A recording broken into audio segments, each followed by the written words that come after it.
Good morning, ladies and gentlemen. Now, I'm not wearing a lanyard, and I don't look familiar to you. And there's a reason, because I don't work for Qualcomm. And I'm not an attendee. I am your hostess. My name is Monique Marvez. I am a comedian by profession, but I am fascinated by what you do, because communication is the key to comedy. Like, if you can't communicate, people are not going to get the joke. And during COVID, we had to learn all different ways of expressing ourselves beyond emojis and our middle fingers. So, some of you will get that later. I'm not going to take up much time because there's 30-minute breakout sessions, so I'm just going to give you some basic things. The voice of God already told you to silence your phone. I'll be bringing up the moderator. The moderator will bring up the other people, so if I don't say your name, don't feel left out. Your name will be said. Talent will go on and off by that staircase because chairs will be this way and we don't want a collision. And the clicker is on that table. My job is to watch the clicker. If you put it in your pocket and walk out, I will follow you to the restroom because the show will be stopped if the clicker disappears, and that's a common occurrence. So I'm extremely excited to be here. I asked some questions. They said that last night you had a fun night with a fair theme. Fair as in carnival, good time, heavy drinking. Not fair as in I didn't get my due. So I heard that some of you had a good time. This guy's nodding. I'm going to guess you're a little dehydrated, sir, from the way you're nodding. Okay, good. Don't speak loudly to that guy during the breaks. So, again, my name is Monique. I'm excited. I hope you are too. And I get to bring up the first guy, and I'm so glad that they wrote his name out phonetically because I can handle Philippe. I can handle that. But I want to make sure not to screw up because he's a very, very important guy. He is the vice president of Qualcomm. So you want to make this guy happy. Please welcome to the stage our first moderator, Philippe Poggianti.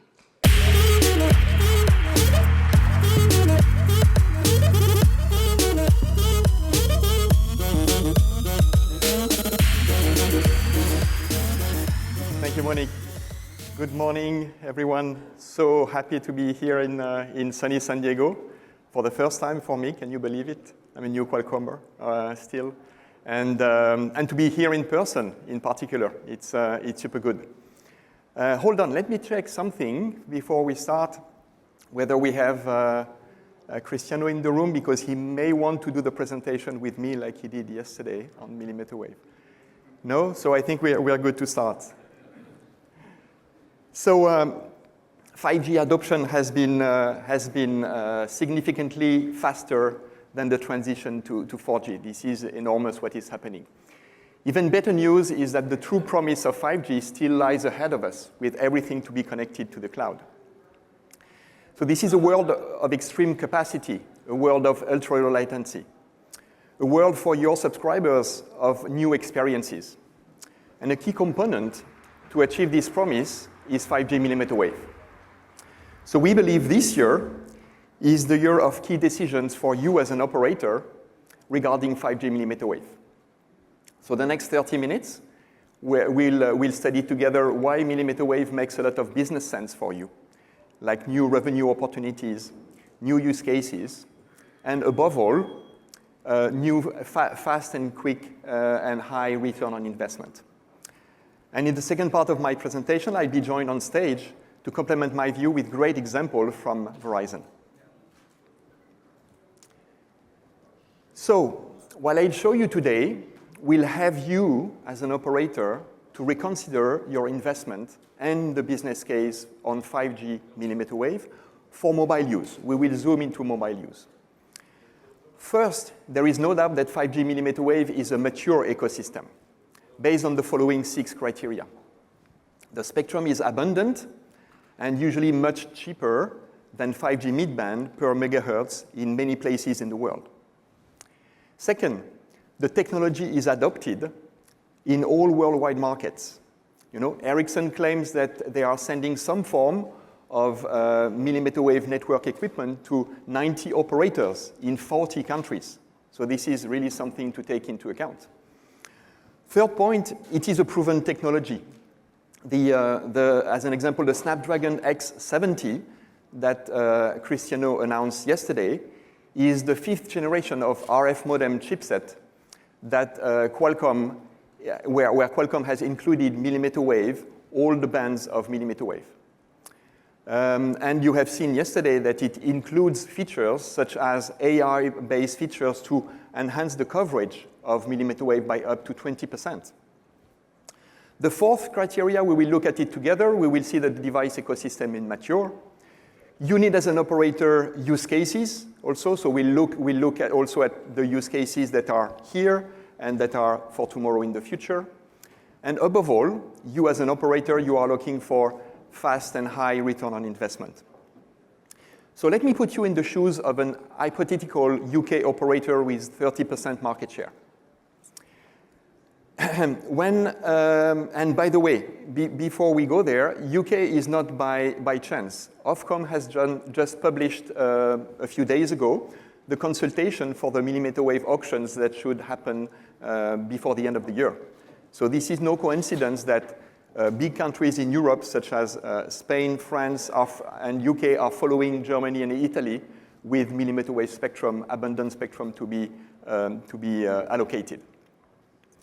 So when you are in the shoes of this UK operator, our study that we have done with Bell Labs Consulting shows that you will need to deploy 5G mmWave in just 2,000 hot zones. What we will call hot zones will be high-density locations. We will define them together.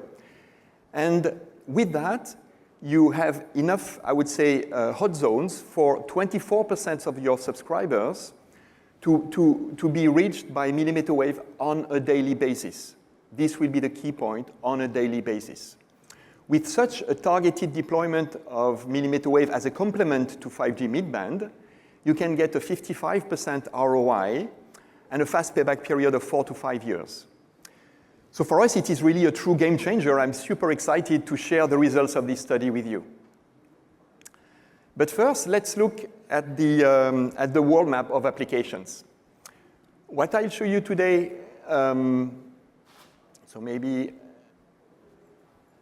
what I'll show you today in this map, it's not advancing. Yeah, here it is. So before we have a closer look at mobile use cases, it's important for you to realize the diversity of applications which are today on mmWave launched or about to be launched around the world.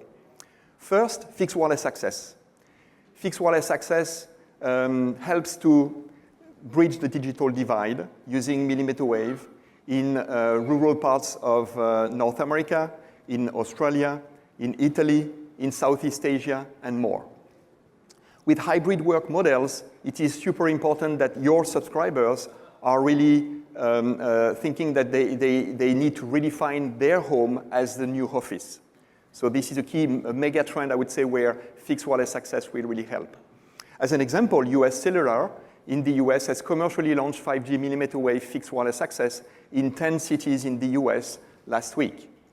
Another example, in Italy, Fastweb, a fiber company, is using fixed wireless access as a wireless fiber, they say, to leverage mmWave only standalone feature that Cristiano announced yesterday, using our 5G fixed wireless access platform, Gen 2. You have also noticed in this map of the world the diversity of enterprise applications. So let me give you a few examples. You will note when I'm going through these examples the prominent role of uplink that are playing in all these use cases. So this will be interesting when we talk about the business case. So I will take one of the examples that Cristiano gave yesterday about precision agriculture in the UK, because I really believe that it connects the doing business for good. You know, when you are doing per plant farming with the right amount of water, when you are about to define the right amount of fertilizer and the right amount of pesticide on a per plant farming, then you are doing good to the planet. I think Curti mentioned that we can, yesterday evening, that we can cut by half the amount of pesticide with this type of precision agriculture. And we are testing it in the UK with a rural Dorset company. the huge amount of data that is taken from the sensor and from the video analytics is uploaded to the cloud. Another example in Brazil is that the high-definition professional video footage at the carnival in São Paulo the last 2 weekends, they moved the carnival because of COVID very recently, where mobile operator Claro offered TV broadcaster Globo to follow the samba bands along the streets. So the cameraman didn't get any wires. They were carrying a backpack with a 5G millimeter wave modem along the streets, and the content was uploaded live to the TV viewers. How cool is that? And third example, close to my heart, because with my accent you guessed that I'm a French guy, the railway company SNCF in France is testing millimeter wave, interestingly, for both consumers and their own employees. So consumers, for example, in the train station, they synchronize their emails and their files into their enterprise cloud before boarding the train. But really, let me tell you a story. When I was in a maintenance center, SNCF invited me to see how they are maintaining a 400-meter-long train, a 400-ton heavy train. They are lifting the machine. It's absolutely impressive. They have something to lift a 400-ton train, and they are performing their maintenance task. And what was really amazing is that only with 2 small millimeter wave small cells at each end of I would say of this enormous train, they were able to perform the tasks that usually is taking them. They do it by hand by downloading the data on a CD-ROM and transferring the CD-ROM to analyze the log and the data, and back uploading it to the train when they are finished. So can you imagine the amount of productivity they are saving when it is automatically, immediately when the train arrives in this warehouse, this maintenance center, it's automatically updated. So these were some examples. Cristiano mentioned yesterday integrated access and backhaul. The person in charge of, at the French Railways of this maintenance center, he says, it's absolutely perfect for me, Philippe, because the first small cell, I can put a fiber there, and then I don't need even to put the fiber for the second small cell. So he's super excited by having the integrated access and backhaul feature so that the backhaul will be provided by the first small cell. So perfect example of IAB that we are going to introduce. So that was really this world map of applications. Let's come back, let's dive now into the ecosystem. When you are looking at the ecosystem, 150 plus devices, it's impressive. But I read this slide a little bit differently. I insist on 2 dimensions. It's the supply part, of course, of the ecosystem of devices. So ecosystem of devices, device part, the supply part, is that I read 2 dimensions to assess the maturity. First dimension is the number of vendors, 50 plus vendors. You have vendors from the US, vendors from Korea, OEM vendors from Taiwan, from China, you have from Europe, Nokia CPEs, for example. So you have really a lot of diversity of vendors that are betting on millimeter wave to embed this technology in their devices.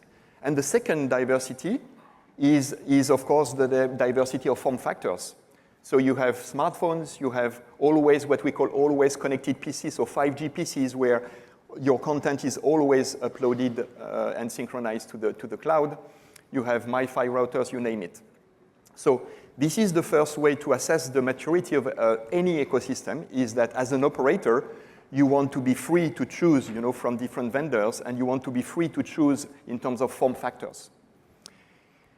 The second, I would say, assessment is the demand, of course, is how many of those devices that you would like to sell to your subscribers. And an average of these 4 analyst companies have given the forecast that 60% CAGR will happen in the next 2 years. So 60% yearly growth for the quantity of smartphones that are embedding millimeter wave. Ending up at the end of 2023 with 1 smartphone out of 5 will be millimeter wave enabled. So when I'm saying that, it means that, of course, not just the premium tier smartphones will be equipped with millimeter wave, but we are already seeing some, high tier and mid tier smartphones that will be equipped with millimeter wave by the end of 2023. And also, geographically speaking, you are going to see an increase when you see this 60% CAGR growth. You will see millimeter wave arriving in new parts of the world where it is not today, such as Europe. We discussed about Latin America, India, Southeast Asia, and why not China, of course. So this will be the way I assess the maturity of the ecosystem, both on the supply and on the demand side. Now, let's come back to the mobile use case, because we are going to build together this business case that that Cristiano has shown you yesterday.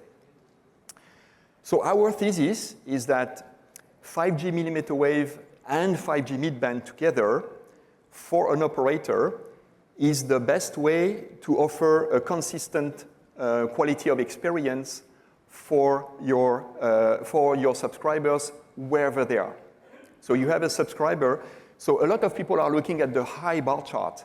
The 2 Gbps bar chart is the one that attracts the eye. But I'm looking at what happens when you are in an uncongested area in 5G midband, so the small bar, and the degradation of this 256 when 5G midband is entering into a congested area.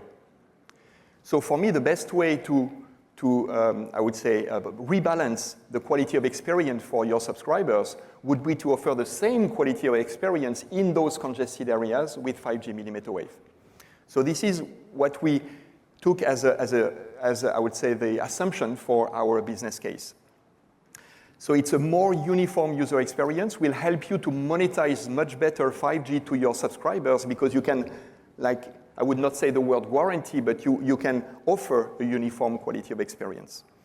And we are looking at defining those quality of experience in the high density locations that are stadiums, train stations, airports, indoor shopping malls, outdoor hotspots like, outdoor shopping streets or outdoor where people congregate.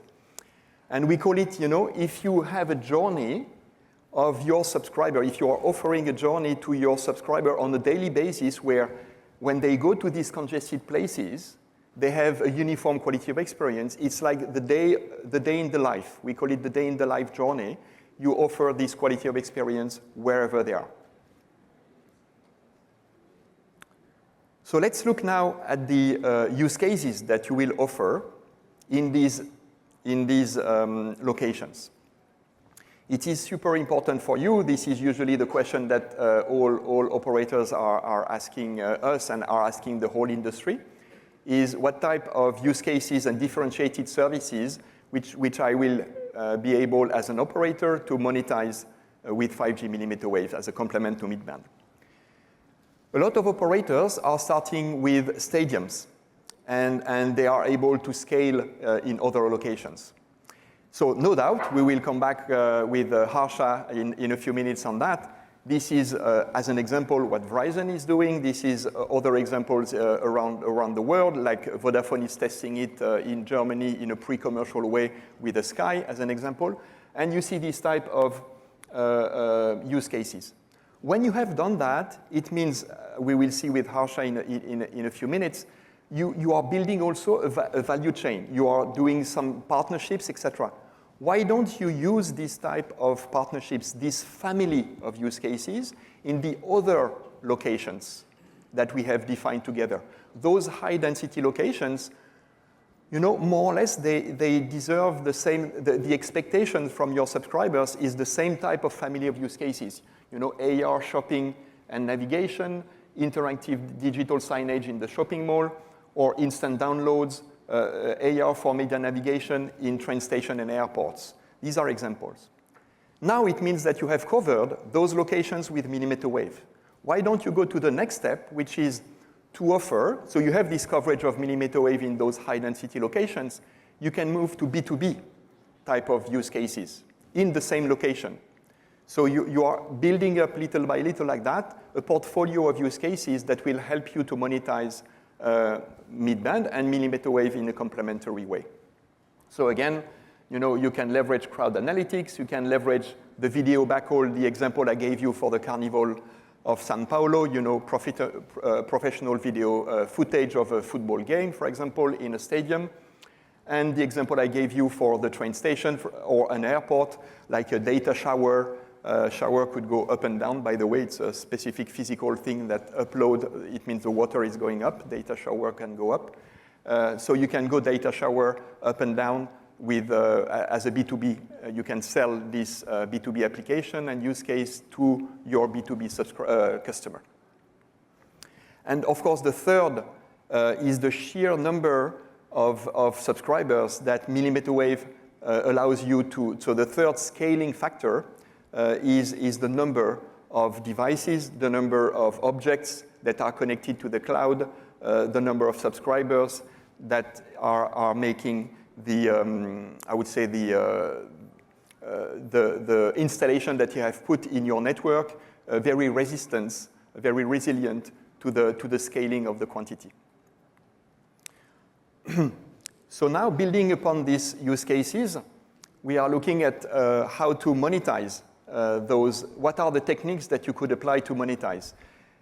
Because when I was discussing with a lot of operators for the business case, they were telling us, Philippe, I don't believe that I will put a special price. I will not put, $10, 10 euro, whatever your currency is, in order to have,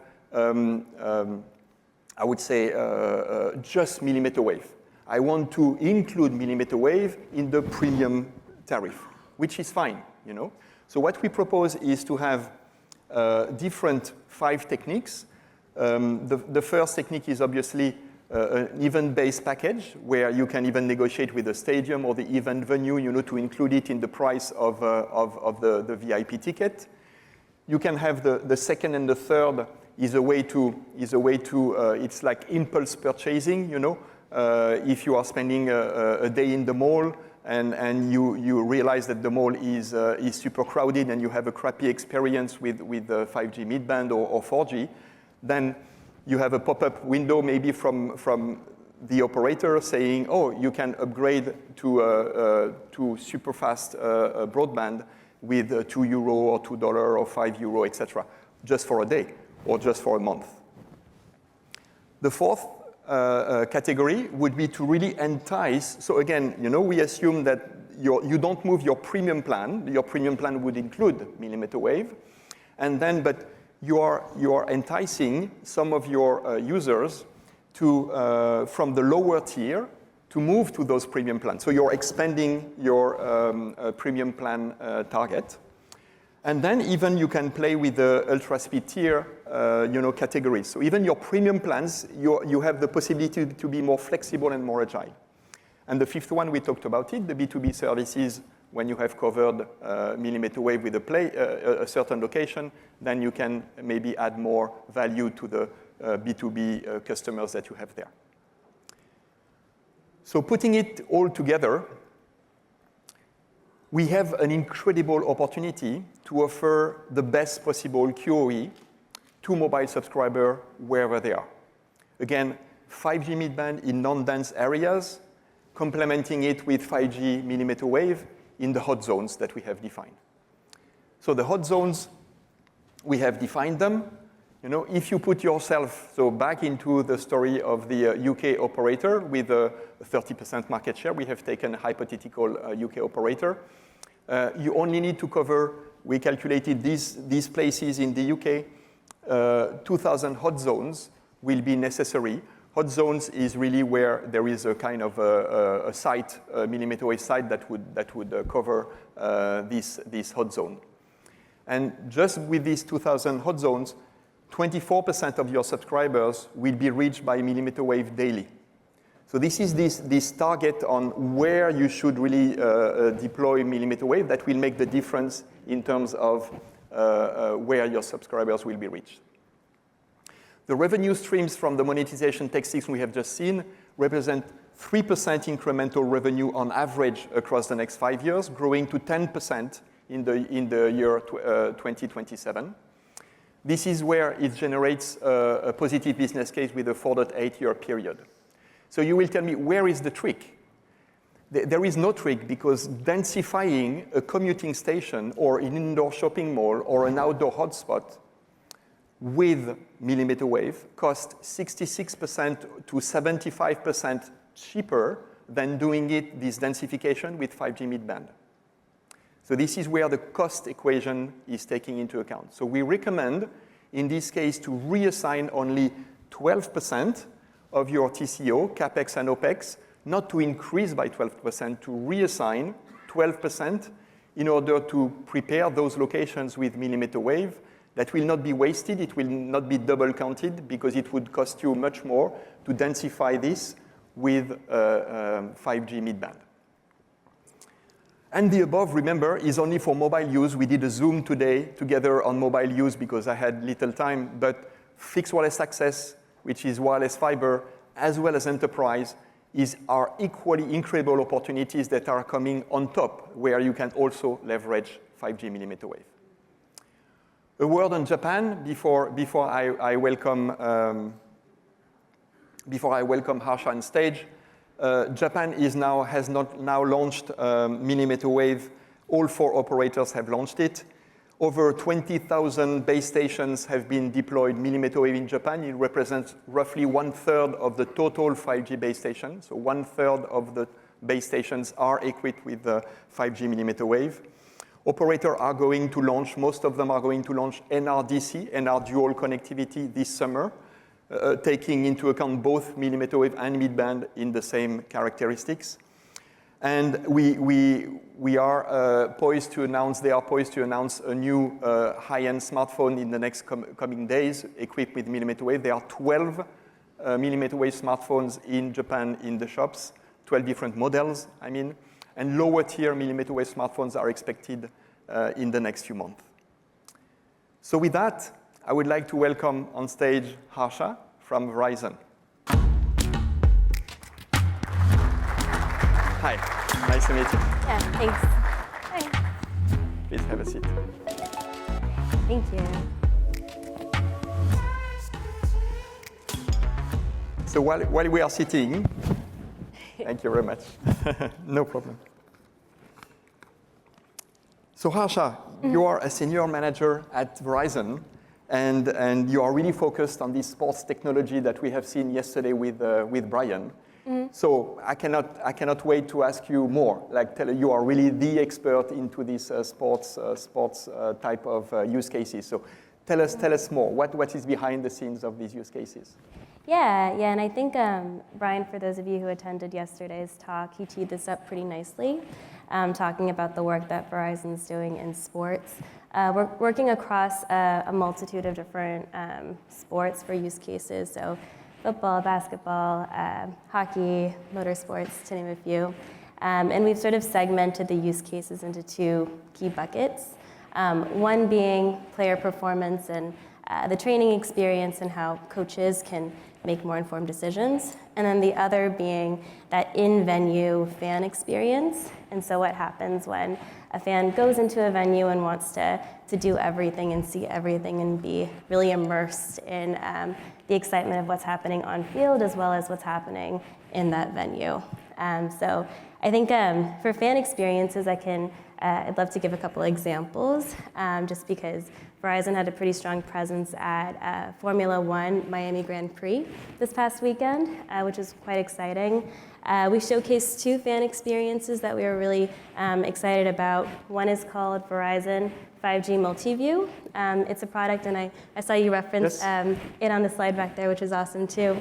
It's a product where a fan can see up to 7 different broadcast angles of the live game happening from different curated locations. And so if you're sitting in one particular area in the stands and you want to see what's happening on turn 1 or something like that, you have that ability to do so with this product. If you want to get up and walk around, if you want to go buy something at the concession stand, if you want to browse through like the merchandise and things like that, you can do so, but not miss any of the action on the actual racetrack, because the latency here is it's sub-second latency because of 5G. And so it ensures that when you leave your seat and come back, you haven't really missed a beat, because you have that experience on your phone. One other, oh yeah. Yeah. Oh. No, it's super exciting. Yeah. Maybe more for the tech-savvy people in the audience. So how does it play? Like, what's the impact of 5G mmWave, and maybe even wider with the Mac? How does it play the importance of these technologies into these user experience? Yeah, so 5G, and I guess more broadly like ultra-wideband plus edge computing, has been really integral to actually creating a lot of our experiences. So one example I'll give is a couple of weeks ago we partnered with the NHL, and we worked with them on their NHL showcase. And we showcased this particular augmented reality application where we pulled in real-time tracking data, so player puck tracking data, and then we rendered that in an augmented reality experience. And we hosted this application on the Mac. And so what we did we did a side-by-side comparison of hosting this application on a regular cloud instance, and then hosting it on a public, the nearest wavelength zone, so a public Mac. And we looked at the latency differences as well as the just the quality of experience. Latency-wise, it was phenomenal. It was an improvement of like 35 to 40% or so. Okay. So numbers-wise, great. And then in terms of the actual... So just the Mac was bringing the latency down by 35 to 40%. Exactly, wow. Yeah. Which is really impactful, because then when you look at it from just a user lens, like quality of experience, when you're watching the live play happening on the rink, and then also watching this augmented reality experience where you can track the acceleration of the puck, you can see the real-time events being detected. Even in milliseconds, you can sense a bit of a difference if it's not as real-time as it should be. And so in this particular instance, without MEC and without 5G, this experience would just not be possible and wouldn't gain the trust or interest of fans or the NHL. Last quick question. We are over time. Yes. I apologize. What type of partnerships, what type of value chain do you put in place? How hard is it? Yeah, so really appreciative of all the partnerships we have. I think the main one, or one of the ones that I'll talk about, is the Phoenix Suns partnership. Yep. They're a great partner of ours, and they essentially allow us to utilize their practice facility as well as their footprint arena as playgrounds to be able to test ideas, innovate with them, and come up with new concepts. And so that's been great, because we can really get to understand what fans need and what their actual team needs from a performance perspective, and build solutions with that in mind, leveraging our network. We also just pretty recently signed a 10-year deal with the NFL, and so with that we have now a decade to innovate, and partnerships like that are really key. That's really great. Yeah, I can't wait to see more.